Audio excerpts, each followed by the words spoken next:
This video is brought to you by Squarespace. From websites and online stores to marketing tools and analytics, Squarespace is the all-in-one platform to build a beautiful online presence and run your business. Check them out through the link in the description below. More about them in just a bit.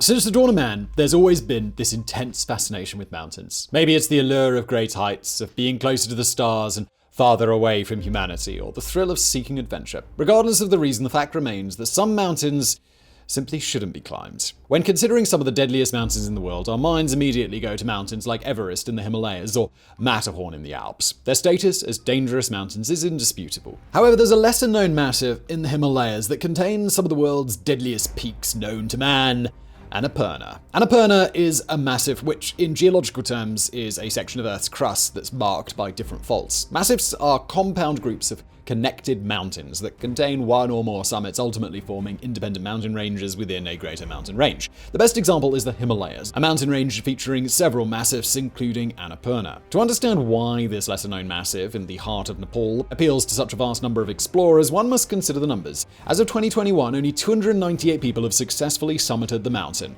For comparison, Mount Everest has been successfully summited by over 6,098 people, some climbing more than once, for a total of 10,656 total summits. Amateur climbers and mountaineers alike are drawn to this challenging summit because it's different from Everest, it's more complex, and it's a more prestigious title to take home.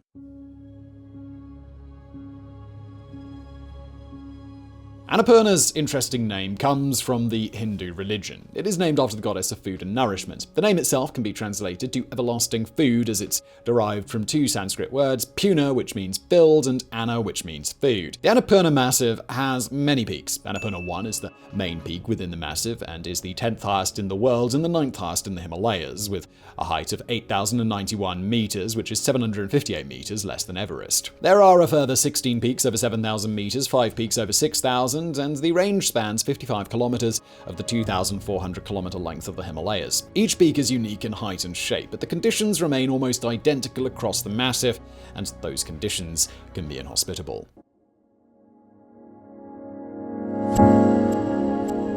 There are several reasons Annapurna is considered the most dangerous mountain in the world. The weather can be not only extremely unpredictable, but also very volatile. It snows on the mountain all year round, and it's usually freezing. There's always the potential for severe snowstorms, gale-force winds, rain at lower altitudes, and avalanches. The terrain of Annapurna is widely known for being difficult. Steep slopes, cliff faces, and dangerous routes mean you're taking risks every step of the way. These elements in combination mean even the best time to make the trek can turn deadly in moments. While Everest is owned and controlled by both Nepal and China, Annapurna remains solely under the dominion of the Nepalese government. As such, you don't get the same experience as you would on Everest, where fixed ropes exist and guides or Sherpas go ahead to prepare the route. While Sherpas accompany mountaineers and tourists on treks, it's not as in-depth or organized as other Himalayan mountain treks. It's considerably more difficult to get assistance up the mountain, as locals aren't willing to risk their lives. Considering the fatality rate, it's easy to understand why. Annapurna has claimed the lives of 71 people as of 2021. It has a startling fatality rate of 32%, the highest of any mountain over 8,000 meters, making it the world's most dangerous peak. For comparison, Mount Everest has less than half of Annapurna's fatality rate at 14.1%. Moreover, even those who return alive usually experience some form of frostbite or other bodily harm of varying severity. Before 1950, not a single mountain in the Annapurna Massif had ever been attempted. Nepal led a long-established history of isolation which dated back to the early 19th century. This was because of the Anglo-Nepalese War from 1814 to 1816 between Nepal and the East India Trading Company's British forces. Under the rule of the Rana dynasty, Nepal went into self-imposed isolation. For over a century, they refused entry to foreigners. Considering the geographical location of the small Asian country, it was easy to achieve these isolationist goals. Nepal's identity as a Himalayan state meant it was in a prime position to take advantage of the natural barrier to entry while closing off existing borders to the east, south, and west. In 1946, with China becoming more communist, Nepal grew concerned. With tensions high between Tibet and China, Nepal saw the rising communist movement as a threat that even they couldn't fend off. Their hands were ultimately tied. In 1947, they opened the country up to the world and established official relations with the US. Before the war, the Himalayan region was unknown. This all changed during World War II as American and British soldiers were sent to fight the Japanese Japanese, forcing them to fly high above the Himalayas. The fascination around this incredible natural marvel took a hold of other nations. When the war subsided, interest in conquering the many untouched peaks of the Himalayas became more potent. Getting the chance to conquer Annapurna became a contentious issue. By 1950, after 2 rejected attempts by the British and the Swiss, a French expedition team was granted permission to enter Nepal and climb either the Annapurna or Dhaulagiri massives in the remote northwestern region. Now, just before we continue with today's video, a quick word from our wonderful sponsor, Squarespace. This is the age of creation. Think about it. Everyone out there on the internet is making something. We're no longer just reading blogs, listening to podcasts, watching YouTube. We're increasingly making them. You've either got a great idea yourself or you probably know someone who does. And when it's time to move that project from your head to the screen in front of you,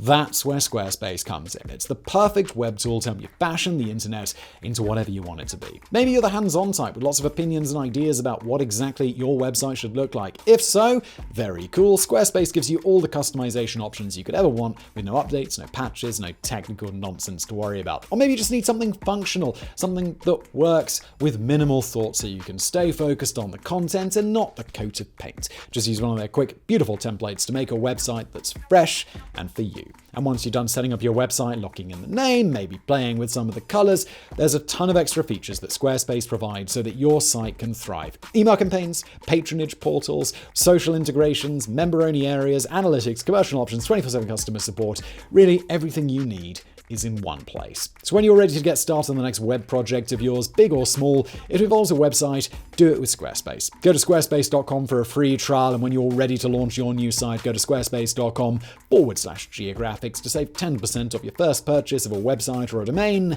And now back to today's video.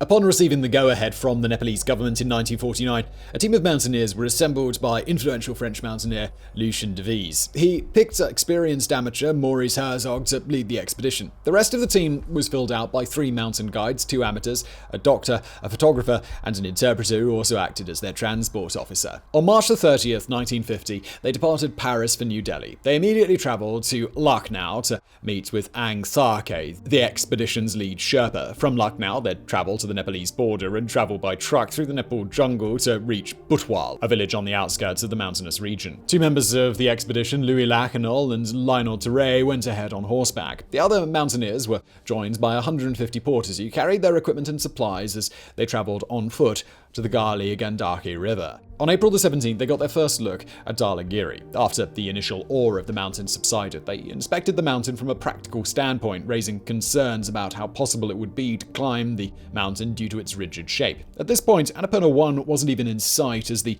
Dhaulagiri's mountain range obscured their view and restricted access. It became apparent early on that their maps, based on a 1920s Indian survey of Nepal, might not be accurate. Locals weren't aware of certain paths and features that the maps expressed. They set up their initial base camp and began trying to understand the journey ahead. Herzog and the rest of the crew supplied the mountain base, while another mountaineer, Couzy, was sent to climb the Dhaulagiris to ascertain the Dhaulagiri's eastern face. Once he had reached the top, concerns grew into harsh realizations. Dhaulagiri might not be climbable. This was cemented by Herzog and Terray's findings and a later discussion with a monk who visited the French mountaineers. After asking his advice, they were told to shift their focus across the river to Annapurna 1. Come May the 8th, after weeks of attempting to figure out a way up Dhaulagiri, Herzog followed the monk's advice to set off with a team to inspect Annapurna 1. After a week, they had yet to find Annapurna because of the Dhaulagiris. They knew they needed to pick up the pace. The first week of June was predicted to bring a monsoon. They had 3 weeks left to meet the deadline of finding and climbing Annapurna or risk the entire expedition. The decision to abandon Dhaulagiri wasn't an easy one to make, but nearly a month into the expedition, nobody could argue that they'd made any considerable progress. Herzog eventually made the call, and almost immediately a small group was sent to find a way up their new target. By the time a way up was found a few days later, Herzog and Terray joined the others and began climbing the 19,000 feet up the mountain on the 22nd of May. Initially they reached a dead end, but eventually worked their way around the north face of the mountain, where they set up Camp 1 at 16,750 feet on the 23rd of May. May the 28th saw Camp 4 set up at 23,500 feet below an ice cliff they nicknamed the Sickle. Despite low food rations and freezing temperatures, spirits remained high, likely because of the team's doctor, Jacques Oudot, who, based on Herzog's account, had been feeding the climbers sleeping pills and stimulants like Dextroamphetamine. Of all the mountaineers, Terray and Herzog were the only ones to adequately acclimatize to Annapurna's conditions. Lionel and Couzy were struggling the most. They couldn't help move supplies to Camp 4, so Terray stepped in. However, the price of this move meant that he was now too tired to make it to the top, while Lionel had fully recovered from exhaustion thanks to resting at Camp 2, so he took Terray's place and accompanied Herzog up the mountain. The two left Camp 2 on May the 31st, setting up a tent on June the 1st to make the last leg of their journey. With a monsoon forecasted for June the 5th, time was running out. They needed to decide, risk colliding with a potentially dangerous weather event mere days away, or go back. Ultimately, Herzog forged ahead. On June the 2nd, Herzog, Lionel, Tharkay, and a Sherpa named Sarki set up their last camp, Camp 5, the assault camp, on the snowfields above Camp 4's spot. Herzog offered Sarki and Sarki the chance to summit Annapurna with them, but they declined as their feet were freezing. So instead, they returned to Camp 4. On the 3rd of June at 6 a.m., Lionel and Herzog would forget about morning tea and instead brave the bitter cold to complete their long-fought journey. Lionel was struggling. His legs were giving him issues because of the temperature. When he asked Herzog what he'd do if he went back, Herzog told him that he'd continue up the mountain. Fearing Herzog couldn't do it alone, he pressed on, and the two continued up the mountain, reaching its summit at 2 p.m., June the 3rd. 1950. The journey home proved to be the most challenging part of conquering Annapurna. Herzog ended up losing his gloves at the top and walking down barehanded, which resulted in him getting frostbite. Lionel was temporarily missing after falling a long way down and landing below the camp. It was not until his cries for help were heard that Lionel was found with frostbitten feet. Reunited, everyone made their way down the mountain. They encountered an avalanche before escaping the treacherous mountain and almost crossed paths with the monsoon. At Annapurna's base, porters met them, ready to get them out of the area. Herzog and Lionel's frostbite meant that they had to be carried out. On June the 11th, 1950, Herzog went with a select few team members to Kathmandu to meet with the Maharajah of Nepal. They were deemed national heroes. After little over a month of experiencing Annapurna in its harsh conditions, the expedition was a success, and two French mountaineers had just made history. The cost? Herzog lost all of his fingers, and both Lionel and Herzog lost their toes.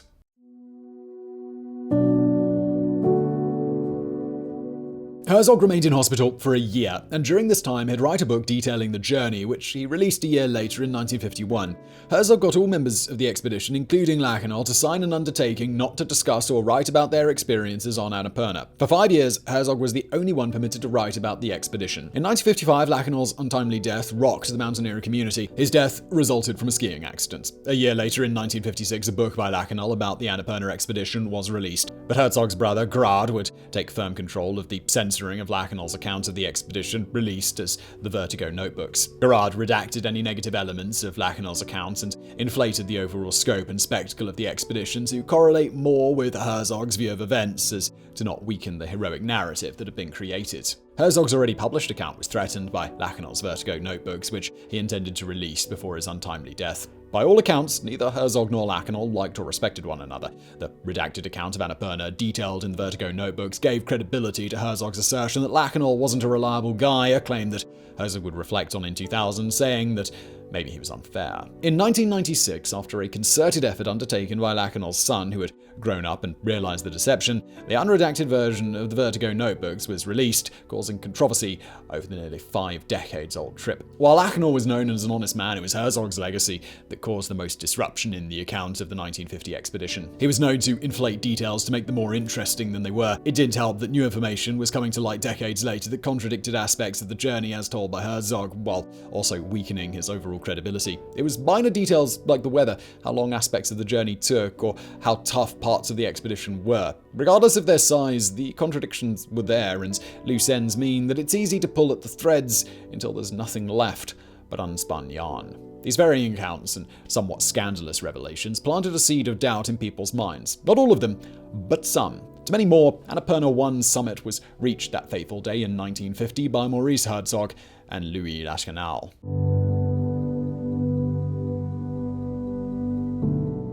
Because of a successful summit in 1950 and further successes that followed, Annapurna opened as a tourist attraction in 1977. There are a fair number of options for taking on Annapurna. While there are 14 treks to take, the Sanctuary Trek and the Circuit Trek have become clear favorites among tourists. The Sanctuary Trek is an easy trek for beginners that takes roughly 10 days to complete. Starting in the lush subtropical hills slightly north of Pokhara, you travel through forests of bamboo, oak, and birch before hitting the alpine zone at the Machapuchare base camp, where there are a series of lodges. The further along you travel, travel, the more beautiful the views get. Eventually you arrive at the famous Annapurna Sanctuary, which is a high glacial basin at an altitude of 4,000 meters and is surrounded by a ring of mountains. Because it's surrounded by mountains, the Annapurna Sanctuary gets only 7 hours of sun on a good day. The circuit trek offers a unique experience in the Nepal mountain region, as the 15 to 23 day journey goes through most of the Nepalese landscapes, from the subtropical valleys to woodlands, meadows, forests, and finally to rock, ice, and snow on the mountains themselves. You'll pass through the Thorung La Pass at 5,416 meters, an iconic spot in Annapurna for its striking views and hundreds of colored prayer flags. These brightly colored flags stick out to trekkers and have spiritual significance to locals who believe they spread goodwill, blessings, and compassion across the lands. These prayers are defined by the design and writings on the flag. Trekkers continue to the Hindu and Buddhist pilgrimage site of Muktinath to see monasteries, the eroded river gorges, and other natural features of the mountains. After spending potentially 23 days in the region, the feeling of having explored such a vast amount of massive landscape is one of euphoria, made even more exhilarating by the lingering potential for danger around every turn.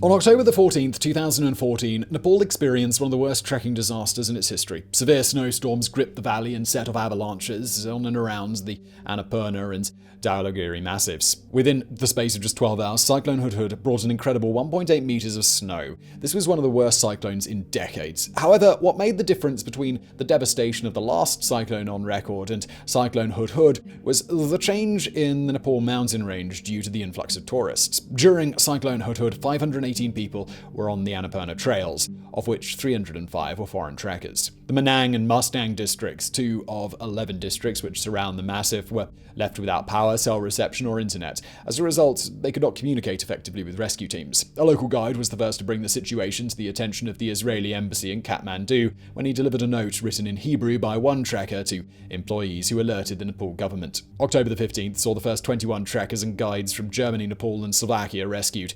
By October the 19th, 400 people had been saved from the treacherous mountains. Unfortunately, while alive, many of the trekkers had suffered extreme frostbite, which meant that they had to have arms, legs, fingers, or toes removed. The 2014 disaster resulted in 175 non-fatal injuries, 43 deaths, and 50 missing, all as a result of 12 hours, a cyclone, and a series of avalanches. The local Nepalese authorities were heavily criticized for not giving sufficient weather warnings. The Nepal government partially blamed poor forecasts for the insufficient warnings, but they also blamed the trekkers' lack of experience and inadequate equipment for playing a part in the tragedy. In truth, there were reports of a powerful cyclone making its way through Annapurna, but they weren't taken seriously by many tour operators. Despite the blame game, Nepal officials made promises to improve weather warning systems, shelters, communication measures, and other safety procedures. 7 years later, most of the intended changes were implemented, including a system to register at checkpoints. The 2014 disaster didn't cause mountaineers to decline the challenge of conquering Annapurna. In the years that followed, Annapurna experienced growing interest. According to the Himalaya Times, 2018 saw the mountain's highest attendance on record, with 28,534 tourists visiting the deadly mountain, a number that's expected to grow in the future.